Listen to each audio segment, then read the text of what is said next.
उन आधारों के आश्रय वह बार बार इस बात को बताना चाह रही है कि यह चुनाव हमारा नहीं है, यह आपका चुनाव है, जनता का चुनाव है।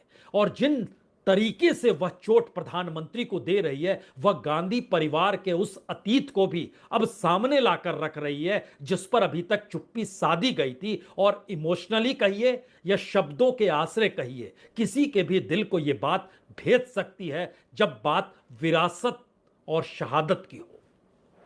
मेरे देश के लिए मेरे दिल में कितना प्रेम है, मैं कैसे समझाऊं।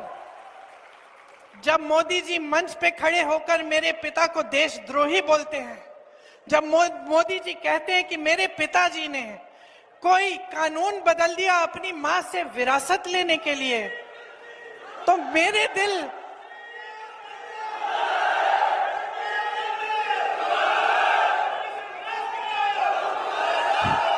तो मोदी जी इस बात को समझ नहीं पाएंगे कि मेरे पिताजी को विरासत में धन दौलत नहीं मिली, मेरे पिताजी को विरासत में शहादत की भावना मिली। आप समझ सकते हैं, आप समझ सकते हैं। इस देश के किसान हो, इस देश की मिट्टी आपने सींची है अपने पसीने से, अपने इतने बेटे भेजे हैं सरहद पे। जब आपके बेटे शहीद होते हैं इस देश के लिए, तो मैं जानती हूं कि आपके दिल में क्या भावना है, क्योंकि वही भावना मेरे दिल में है। ये भावना मोदी जी नहीं समझ सकते।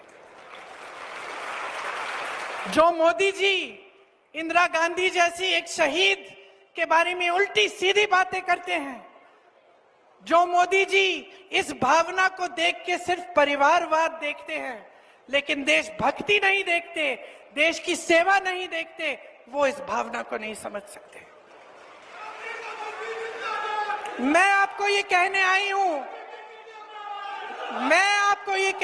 हूं कि हमें देशद्रोही कहें, हमें घर से निकाल दें, मेरे भाई को संसद से निकाल दिया, हम पे केस डाले, मेरे भाई पे इतने केस डाल दिए कि कभी इधर कभी उधर, कभी गुजरात में कभी बिहार में वो जाता है कचहरी, जाएगा, कुछ भी कर ले, मार डाले, लेकिन ये भावना हमारे दिल से कोई नहीं निकाल सकता। यानी चुनाव उस मुहाने पर पहुंच गया है जहां निशाने पर प्रधानमंत्री को लेना जरूरी